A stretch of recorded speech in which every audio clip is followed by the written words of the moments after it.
Hi friends, this video is a long time coming. It's a request from a lot of my friends as well as Stampin' Up! Demonstrators, both on my team and those who aren't, asking me how I create my videos on my YouTube channel. So the majority of my videos are craft related, promoting the Stampin' Up! Products that I sell. But hopefully this video will help anyone, whether they're in the paper crafting industry or not, starting out on YouTube and creating a video. So I'm not going to go into huge detail on the programs that I use for editing, but I will touch on them. I will leave links in the description. If you have comments or questions, I will do my best to answer them. Now I must say I'm not a professional whatsoever. Everything I have learned, I've learned on my own, either from YouTube channels or from Googling, and it's a constant learning process. And having a successful YouTube channel does not happen overnight. Creating videos take a lot of time, a lot of work, a lot of effort.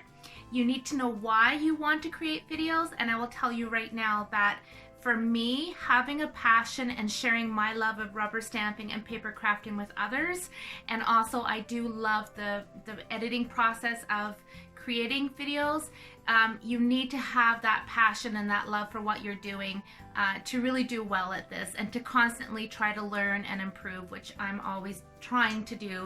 When I started my YouTube channel 8 years ago, I just kind of dabbled at it. I didn't really take it too seriously, just something kind of fun. And probably maybe 2 years ago, I started doing more and more videos. And then this past year, I made a conscious effort to create at least one video a week, and that has really grown my subscriber base. And I love my YouTube community. I have made so many amazing friends through my YouTube channel. In fact, this beautiful scarf was a gift I just received from someone who has become a dear friend through my YouTube channel. So thank you, Lisa. I love it. Now, as I continue to put out videos, I'm always trying different things. I'm learning from my mistakes. So I'm going to go ahead and show you my setup in my craft room, and then I'm going to go ahead and talk about some of the programs that I use for creating my videos. So I hope that this video helps you in starting your own YouTube channel and your videos. It's something I really love doing. Okay, I'm going to give you a little tour of my stamp studio, my little happy place, and then you can see sort of how I've got my lights set up, and then I will show you the tripod that I use and go from there. Okay, so here is my happy space, and it's a small room, but it works just fine. And I have to step over animals. They're sleeping everywhere. My little kitty in his favorite box. So this is my setup, and I'm gonna just kind of do a little walk around. So this is the shelf where I usually stand in front of and film my introductions. And then this is my closet, which we've converted so I can cut all my paper in here and my die cutting. So this is just kind of how I've got my closet set up. So I do work my Stampin' Up! Business full-time, so I am in here all day long. So before I get to my desk where I do all my filming, I'll just show you. This is where I do all my editing. So my computer is right there. And then my workspace is right behind here. So I'm going to talk a little bit about the background. So I was using this. This is just from a craft store, this blotter. But what I have found works better is, I'm going to put this down. This is just, let's start with this. This is just a black desktop, or, you know, paper that you can get from the dollar store. So I have found that the black looks very nice underneath the video, and sometimes I will set down a little Stampin' Up! Placemat depending on what I'm filming. So that is what I use for the background of my my videos.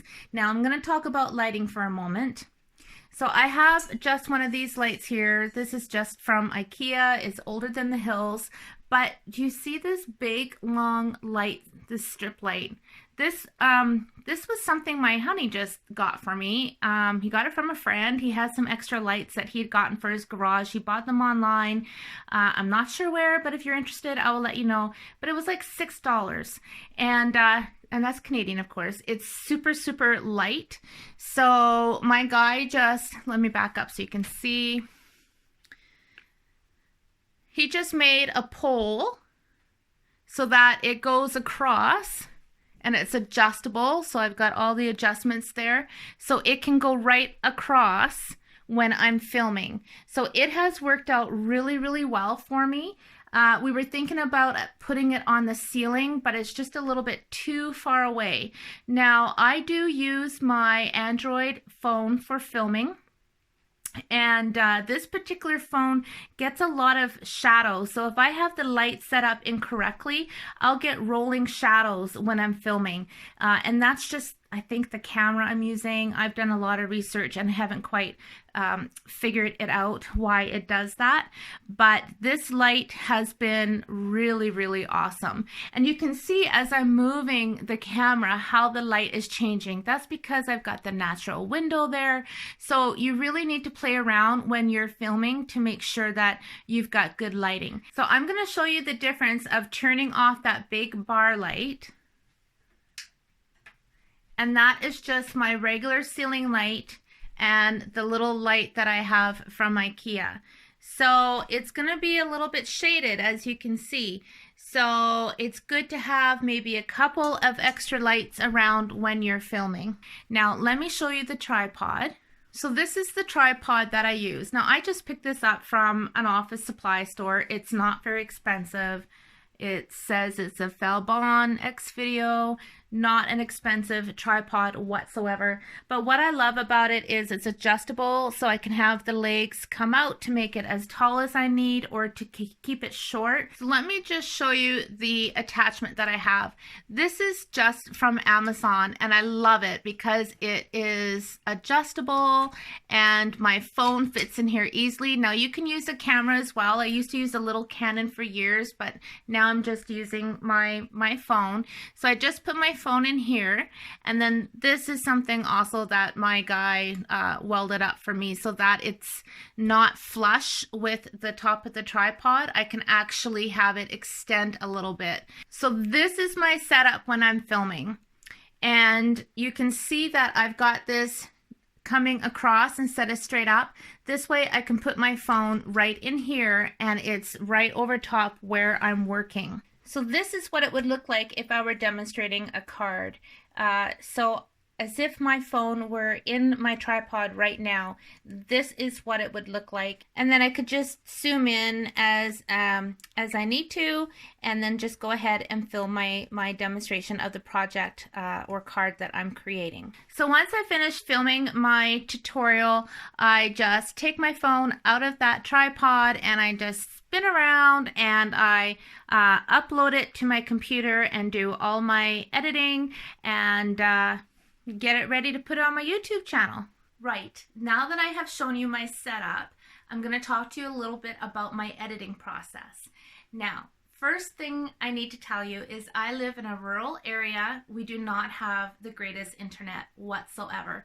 So an average video for me, even if it's a 10-15 minute video, will take me a good day and a half. The majority of my videos take longer than that.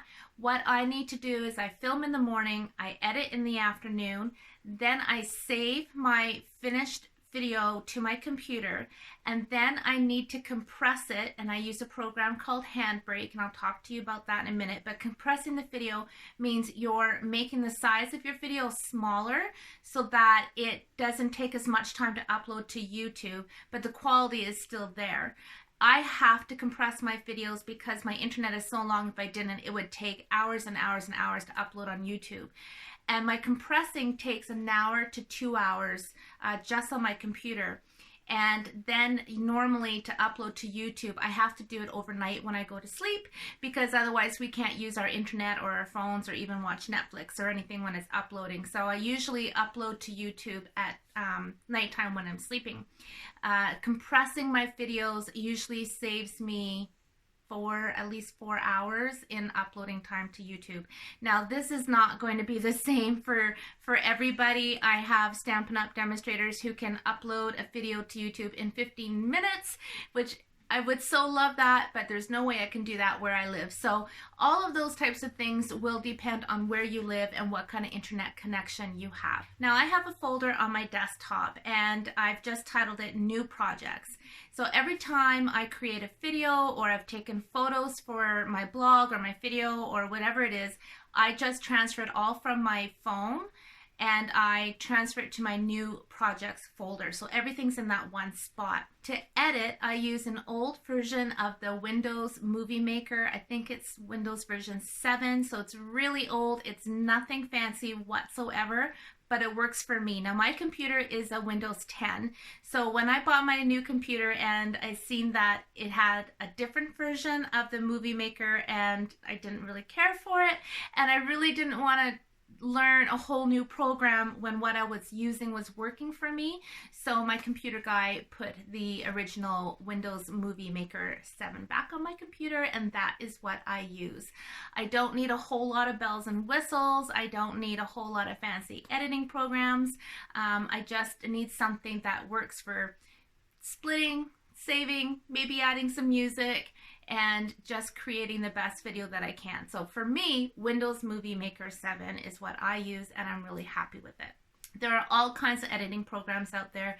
Just do a Google search and you will find some and just try them out. Watch YouTube tutorials on how to use them and go from there. Now, once I have transferred my new video from the new project folder into my Windows Movie Maker, I then do all my editing in that program. Okay, so my video is ready to be edited. I've dropped in my picture, my thumbnail that you can see there. So I'm just gonna start splitting and deleting little bits and pieces. You can actually see that gap right in here. You can see all the lines, the graph. That is where I am speaking. So I can tell that there's a big gap in here. So I'll just go ahead and start splitting and deleting pieces like that, and then get this ready to publish. So if my dog barks or if I happen to sneeze or anything like that, if there's distractions, I will split them and delete those sections out of my video and just make sure it's all looking nice and within a decent time frame so my videos aren't going on too long. I do like to add music to my video. Now, here's something I need to mention. Not everybody is going to be happy with everything that you do.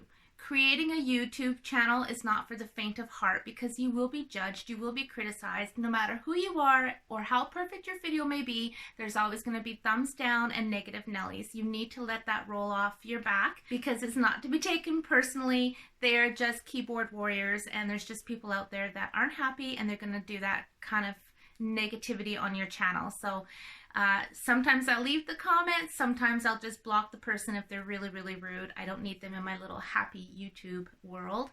But you do need to be aware that this will happen no matter who you are, so don't take it personally. Create the videos for the people who enjoy them and appreciate them, and that's what I do. I know I have a lot of people who appreciate my videos. They are inspired by my projects. It makes them happy. It puts a smile on their face, and those are the people I am creating my videos for. They are the ones who are important. I am giving my time to create my YouTube channel and my videos. I don't have to do this. I don't charge anything for it. It's something that I do freely, and I put a lot of time and a lot of energy and effort into my channels. And when I see my comments from people who really enjoyed that video, it warms my heart and it makes it completely worthwhile, and it makes me want to create more for them. So you need to know that. Now, back to the music. I have some people who say I don't like the music, but I have more people, many more people who will say I love the soothing music in your background. And I enjoy adding a little bit of music to the background, but you don't have to do that. It's a complete personal choice. For me, I try to look at it as this is my Tina TV show. You know, how do I want to produce my content? How do I want to what kind of tone do I want to set with my content? And I find that adding a little bit of music adds that nice tone. So for me, that's what I want to do. So I'll add a little bit of music. Now, if this is something you want to do, you need to make sure you're using royalty-free music, and you also need to make sure that you add the music credits in your description. Give credit to who produced or created that music. So again, Google is your best friend, so you can find all kinds of royalty-free music. Now, YouTube also has a music library with lots and lots of music that you can download for free and use however you wish in your videos. Once I have my video edited, I've got my music on it, then what I do is I take the photos that I have of the project that I'm demonstrating and I go into PicMonkey and I edit all of my photos in PicMonkey. I love PicMonkey. There's Canva. There's other places that you can go to edit your photos. I've used Canva. It's excellent. But I've used PicMonkey for so many years. I absolutely love it. There's a free version, which is awesome. And there's also a paid version, which I do pay for because I use it constantly in my business. I use it for my blog. I use it for Pinterest. I use it for Facebook. I use it for my videos. I use it for my team building. So for me, PicMonkey does the trick. So once I've edited my photos, I then go and drop them into my video. Now it's all ready to go. I hit save video and it saves to my desktop. And then once it's saved to my desktop, I compress it. Now the program I mentioned earlier is called Handbrake. It's a free program and it's the one that I find has worked the best for me. There's all kinds of YouTube tutorials on what kind of settings to use with Handbrake. I've tried a few different ones. I've pretty much figured out what works best for me. So if you plan on using Handbrake, if you have any questions, leave a comment or message me at my email and I will let you know the settings I use in Handbrake. Now Handbrake, you don't need internet. Once you've downloaded it, you don't need to use your internet to compress your video, but it usually takes an hour to 2 hours for me to compress about a 10-15 minute long video. Once it's compressed, then I upload that to my YouTube channel. And that's what I was saying earlier, that I have to do that at nighttime when I go to bed because otherwise we can't go on our phones or watch Netflix on TV or anything. So even with a video that's been compressed, even if it's a 10-15 minute long video, it could still take easily 4, 5, 6 hours to upload to YouTube.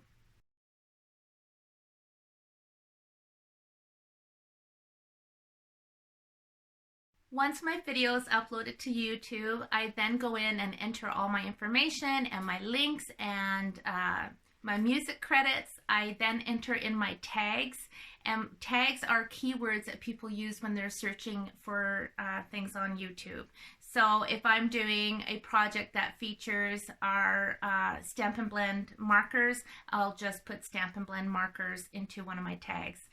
Stampin' Up, Tina's Ink, the Serene stamper, the name of the stamps that I'm using. Those will all be tag words that I will use. And like I said, that's how people will find you when they're searching in the YouTube. Now, I don't always like to recreate the wheel, so what I also have on my desktop is another folder called Video Stuff. And in the Video Stuff, I already have a Word document with tags that I used in my previous video, so I can just open it up, and most of the tags that are in that Word document are tags that I use all the time in my videos. I just have to change out the stamp sets or the product that I'm using to match what it is I'm demonstrating in my video. So I just have to copy and paste and change a few words. I also have a Word document in that Video Stuff folder with all my music credits, and so I just have to copy and paste and drop it in. So things like that really save a lot of time.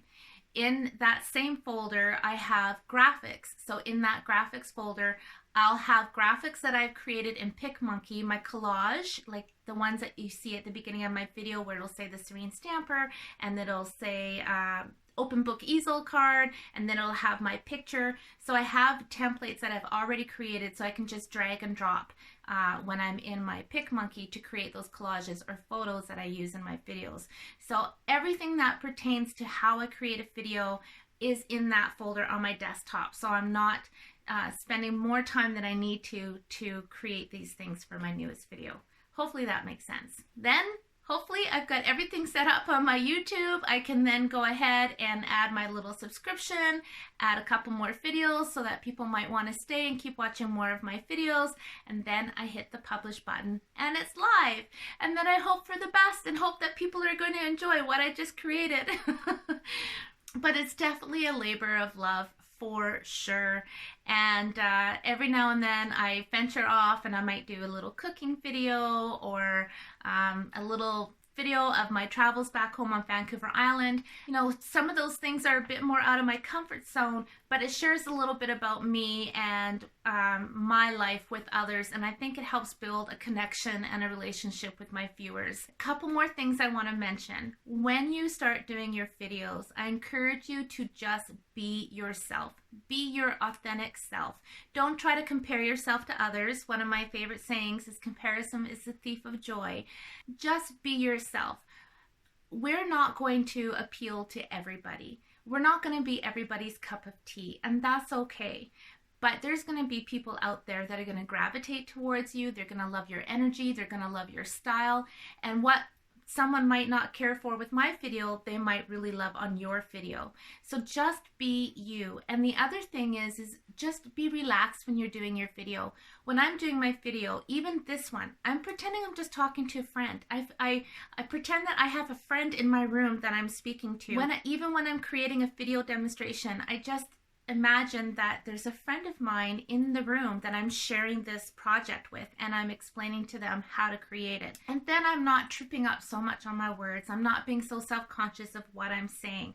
I'm just being me, and I'm being very authentic. And don't be so critical of yourself either. We're not perfect. We're human. We're going to make mistakes. We're going to have people who aren't going to like something that we did, or the sound of our voice, or whatever it may be, which, by the way, in my mind, I keep thinking I sound like Casey from Mr. Dress Up. So I'm not in love with my voice, but I do have people that will tell me they love listening to my voice.